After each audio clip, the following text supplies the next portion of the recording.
थेट जाऊया सभागृहात, एकनाथ शिंदे बोलतायत।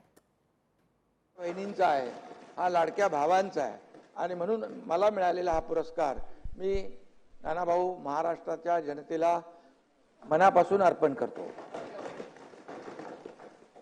त्यामुळे सभागृहाच्या वैचारिक परंपरेचा देखील हा सन्मान आहे असं मी म्हणेन। शेवटी आपण सभागृहामध्ये लोकप्रतिनिधी म्हणून काम करतो, आपापल्या परीने आपण या राज्याचे विषय मांडतो, भूमिका घेतो, धोरणं मांडतो आणि त्यामुळे सभागृहामध्ये काम करत असताना या ठिकाणी मला याचा आनंदही आहे आणि म्हणून माझे सर्व सहकारी, विरोधी पक्षाचे सर्व सदस्य यांचा तो सन्मान आहे आणि माझ्या पाठीशी उभे राहून सातत्याने दिवस रात्र काम करणाऱ्या कार्यकर्त्यांचाही तो सन्मान आहे।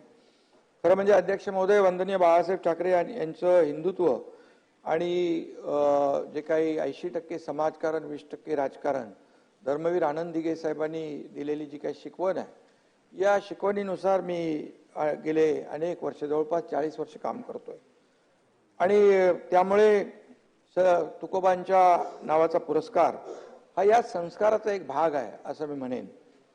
आणि म्हणून संत तुकाराम महाराजांसाठी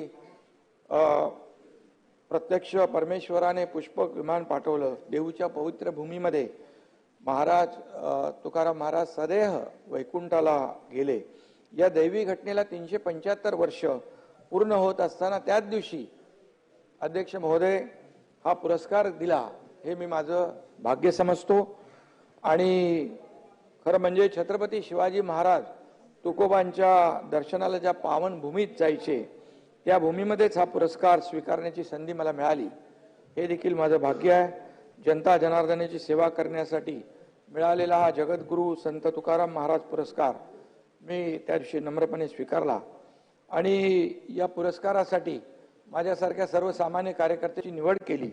त्याबद्दल श्री क्षेत्र देऊचे अध्यक्ष आणि संस्थांचे सर्व पदाधिकाऱ्यांचा देखील मी मनापासून आभार व्यक्त करतो, कारण त्या दिवशी मी पाहिलं खूप मोठ्या प्रमाणावर वारकरी संप्रदाय त्या ठिकाणी उपस्थित होता आणि म्हणून माझ्या राजकीय आणि सामाजिक जीवनातला सर्वोच्च आनंदाचा, समाधानाचा आणि भाग्याचा हा क्षण आणि पुरस्कार आहे असं मी म्हणेन।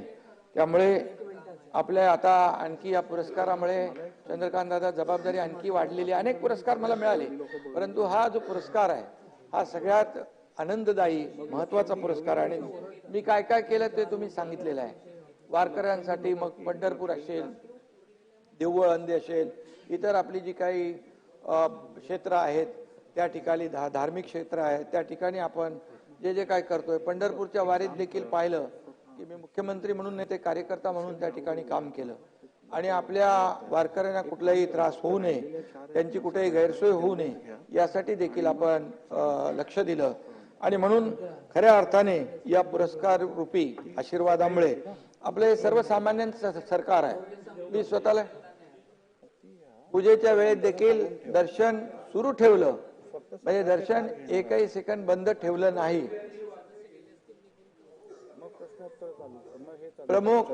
प्रमुख दिंड्यांचे वारकरी देखील आपण घेतले, त्याच्यामध्ये सगळं म्हणजे एक सर्वसामान्य वारकरी तिथे गेल्यानंतर मुख्यमंत्री नाही तर एक वारकरी म्हणून मी त्या ठिकाणी त्यांच्यामध्ये सामावून जातो, हे माझं काम करण्याची पद्धत आहे।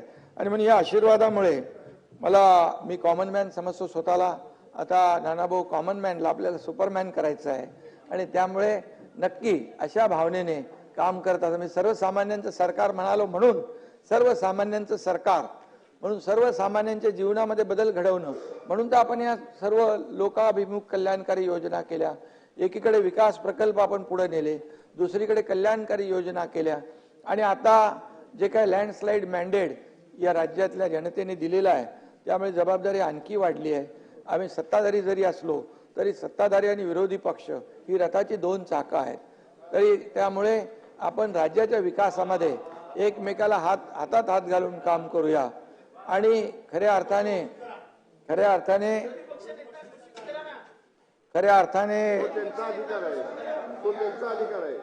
आणि म्हणून मी एवढंच सांगतो मी तुकाराम ज्ञानोबा माऊली हा महाराष्ट्राचा श्वास आहे, तर तुकाराम महाराज हा प्रश्वास आहे. आणि भले देऊ कासेची लंगोटी, नाटाळाच्या माती हानू काठी, असं हे तुकारामाच्या ओळी या. लोकशाही मराठी ऐका, पहा, जागरूक रहा.